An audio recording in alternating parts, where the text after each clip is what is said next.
ترڅو د دې ځای وکولی شو په رسمیت توګه باندې په ټول افغانستان کې د یتیمانو بېوزلو کومک وکړو. همدارنګه د هغه ځایونو چې هغه عام المنفعه ځایونه وي لکه پلونه، سړکونه، همدارنګه پلچکې او په څنګ کې مساجد او یا د مسافرینو لپاره د اوسېدو ځایونه او هغه ځایونه چې ډیر ضرورت وي د دې ملک او د خلکو لپاره انشاءالله موږ به یې کومک کوو او هغه به جوړو. نو الله رب العزت دې تاسو ټول ته د عزت ژوند درکړي. او ځینو ولایتونو کې به موږ هغه اشخاص ټاکو چې هغه واقعا د مخلص وي او موږ ته هغه کورنۍ راوپېژني چې مستحق وي او ضرورت یې زیات وي.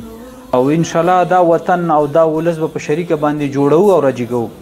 نو په تاسو باندې هم غږ کوو چې راځئ زموږ د دې کاروان سره تاسو ملګرتیا وکړئ تر څو هغه مشکلات چې دا وطن او ولس لري دا په میړانه سره او زر حل کړو.